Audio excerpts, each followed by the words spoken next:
আসসালামু আলাইকুম দর্শক। বারবার একটা কথা বলা হচ্ছে যে এনসিপি তারা নির্বাচনের ব্যাপারে আগ্রহী না। বলা হচ্ছে যে তাদেরকে দল গঠনের বা গোছানোর সুযোগ দেওয়া হচ্ছে যাতে তারা প্রতিদ্বন্দ্বিতা করে বা এমন একটা পরিস্থিতি তৈরি হয় তারা যাতে নির্বাচন করে ক্ষমতায় আসতে পারে। সেই কারণে তারা সংস্কার, বিচার, স্থানীয় নির্বাচন এই সমস্ত নানা ইস্যু তুলছে। অথচ প্রধান প্রধান শুধু রাজনৈতিক দল না, প্রতিষ্ঠিত সকল রাজনৈতিক দল তারা বলছে নির্বাচন যত বিলম্বিত হবে ততই সংকট বাড়বে। তারা বলছে যে সংস্কার, বিচার চলমান প্রক্রিয়া আর মোটা দাগের কিছু সংস্কার, বিশেষ করে যেমন অধ্যাপক আলী রিয়াজ বলেছেন যে অধিকাংশ রাজনৈতিক দলগুলো তত্ত্বাবধায়ক সরকার চায় আর চায় দ্বিকক্ষের পার্লামেন্ট। দেখেন এই দুইটার ব্যাপারে কিন্তু বিএনপির আপত্তি নেই, জামাতের আপত্তি নেই, বহু দলেরই কোনো আপত্তি নেই। কিন্তু এইসব আলোচনার ধারে কাছে কিন্তু নেই এনসিপির নেতা, অন্যতম নেতা সার্জিস আলম আজকে কি বলেছেন সেটা থেকেই বুঝতে পারবেন যে তাদের মনোভাব কি। বলছেন যে দ্রুত নির্বাচন হবে, স্বচ্ছ সুষ্ঠু হবে না, তাহলে ওই নির্বাচন কলঙ্কে পরিণত হবে। আচ্ছা, বিএনপি কি বা জামাত বা অন্য কোনো রাজনৈতিক দল কি বলছে যে কাল পরশু তো দিতে? তারা বলছে সেই ডিসেম্বরে, না হলে ঠিক আছে জানুয়ারি। তারপরেও তো সরকারের হাতে 6-7 মাস 8 মাস সময় আছে, এই সময় সম্ভব না। তাহলে তত্ত্বাবধায়ক সরকার বাংলাদেশে যে 4টি নির্বাচন হয়েছে তুলনামূলকভাবে বলা হয় সেগুলি স্বচ্ছ, সেগুলি অনেক বেশি গ্রহণযোগ্য। তত্ত্বাবধায়ক সরকারের আমলে যে নির্বাচন হয়েছে, তো তত্ত্বাবধায়ক সরকার কতদিনের মধ্যে করতো? 3 মাসের মধ্যে।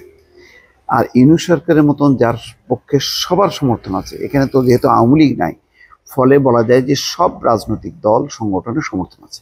তারপরে আইন শৃঙ্খলা বাহিনী, প্রশাসন সবারই সমর্থন আছে। তারপরেও সম্ভব না সুষ্ঠু নির্বাচন। এবং সেই ডিসেম্বর যদি নির্বাচনটা হয় সেটা দ্রুত হবে, কি একটা অসম্ভব ব্যাপার। তো এসব মিলায় আসলে পরিস্থিতি ঘোলাটে হচ্ছে। যেটা হচ্ছে যে যেটাই বলছে বিএনপি তার বিপক্ষে যাচ্ছে।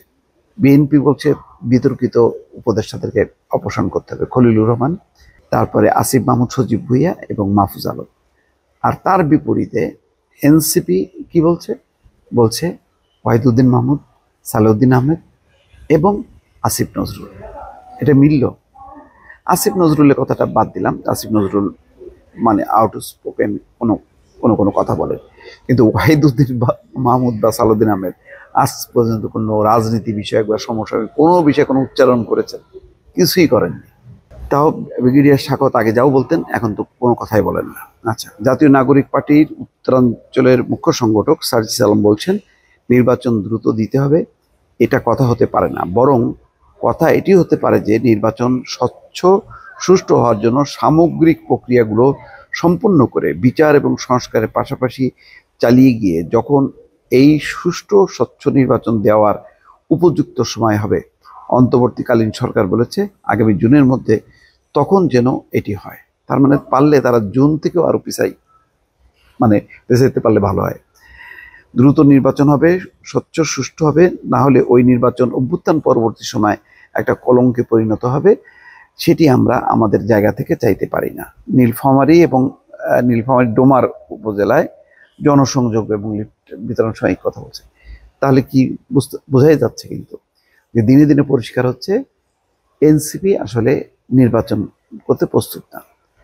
কেননা তারা তারা অবস্থা জানে, তাদের মাঠের অবস্থা জানে, যে তারা এখন ডাক দিলে তরুণ সমাজ, ছাত্র সমাজ ঝাঁপায় পড়বে, সেই অবস্থা নেই, এটা পরিষ্কার। এখন অবস্থা এমন যে তারা রাজধানীতে বড় কোনো শোডাউন, বড় কোনো সমাবেশ করার পর্যন্ত সাহস পাচ্ছে না।